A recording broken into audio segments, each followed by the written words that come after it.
North Korea has announced it's entering what it calls a state of war with the South. Pyongyang has been threatening to attack South Korea and American military bases in the region on an almost daily basis since the start of joint US-South Korean military exercises.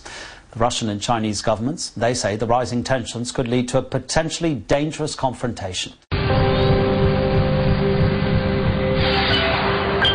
Tens of thousands turned out in North Korea's capital, chanting death to the US imperialists.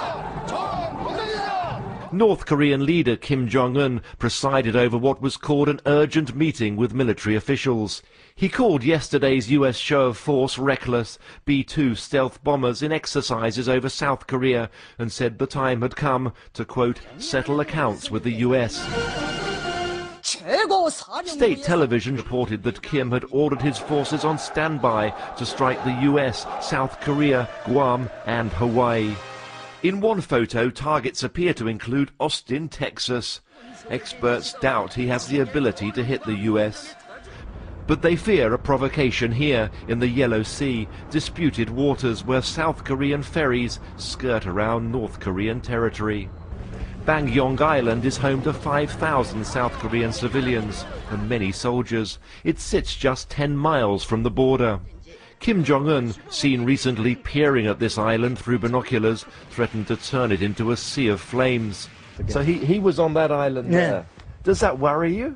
걱정은 많이 되죠. Hong Sang-chul has lived here for 49 years. He's heard the threats before, but never like this.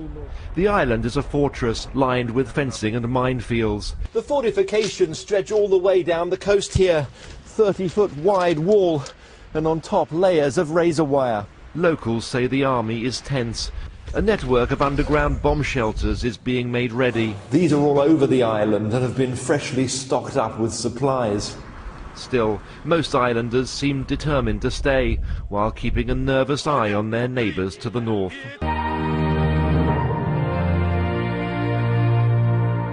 Now, North Korea's allies, China and Russia, have called for calm, but the Russian foreign minister blames the US for raising tensions in the region.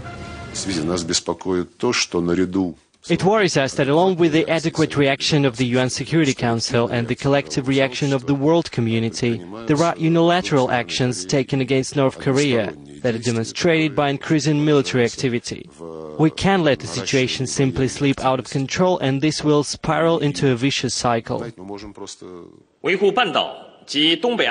Upholding the peace and stability of the Korean Peninsula as well as Northeast Asia serves the common interests of all parties. We hope that relevant parties will work together in pushing for a turnaround of the tense situation. North Korean television broadcast martial music with dramatic scenes of its million-man army, the fourth largest in the world, in action. It was theatrical, staged, and to some just a little too scary. China's foreign ministry suggested now might be a good time for everyone to turn down the temperature. Maintaining peace and stability of the Korean Peninsula, as well as Northeast Asia, serves the common interest of all relevant parties. And it is also a joint responsibility. We hope relevant parties can work together to turn around the tense situation in the region. Clearly, China considers the U.S. decision to send its nuclear-capable B-52 and B-2 aircraft on practice bombing runs over South Korea as unhelpful. The U.S. insists it's just part of annual military exercises. But Beijing also seemed to send a message to Pyongyang that enough was enough. The message had little immediate effect.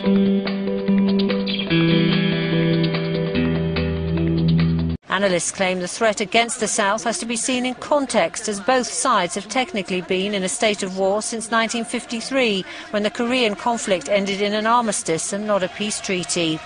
Tensions have been high since North Korea carried out a third nuclear test in February. The subsequent sanctions angered Pyongyang, which recently cut a military hotline with the South, the last direct official link between the two nations. Now, so far, Russia is one of the few countries who's come out speaking about this war of words, but really on an international scale, is there a concern there? I mean, certainly there's always a concern about North Korea. This is a nuclear-armed state, but on the other hand, Russia is fairly peripheral to the peninsula. its much closer neighbors would be, South Korea, obviously, Japan, China, and arguably, of course, a country which has got a very strong stake in this part of the world is the United States. And they tend to be playing it down. They're not rising to North Korea's bait. They're not reacting. The Americans and the South Koreans are conducting defensive military maneuvers, but they conduct these every year. The only significant American reaction thus far has been to send nuclear-capable bombers to join these exercises as a show of force.